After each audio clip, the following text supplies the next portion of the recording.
But there's something very important that Allah subhanahu wa ta'ala says to Adam and Hawa at that point when he's sending them to this earth. He says that if a guidance comes to you, that there will be a guidance. We know that Allah subhanahu wa ta'ala promises that He didn't just put us on this earth to fend for ourselves, just to figure it out. But Allah subhanahu wa ta'ala sends guidance.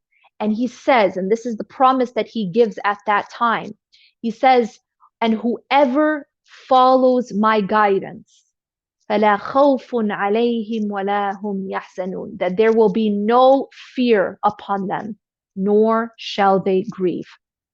And so you see here that in this transition from Jannah to dunya, which literally in the Arabic language means the lower life. Dunya, hayat dunya means the lower life. Dani is low. And so Allah subhanahu wa ta'ala, He transitioned us from Jannah, which is up here, to dunya, which is down here.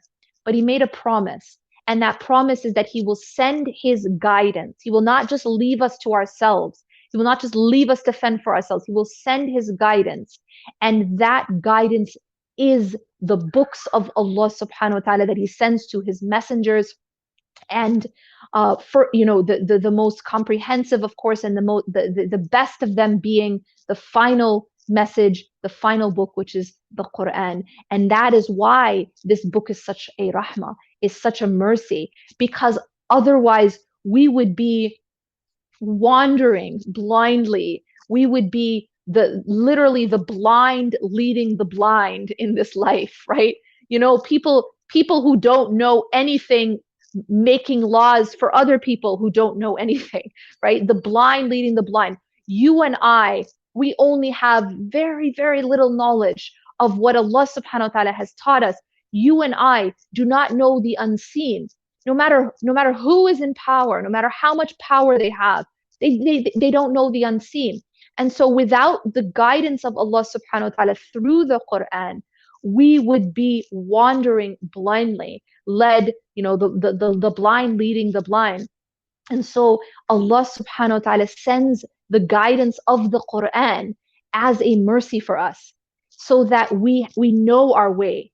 We're not just in the darkness, just kind of trying, like, on our hands and knees, because that is exactly what our state would be without the light of guidance that comes from the Qur'an. And so we have to always appreciate this gift and never take it for granted, and never just leave it on the shelf to gather dust, but rather to interact with it, to read it, and to try to understand it. And what better time than during the month of Ramadan, which is the month of the Qur'an.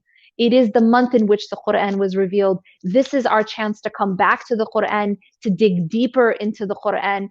And by doing that, we are allowing the mercy of Allah subhanahu wa ta'ala to enter our hearts.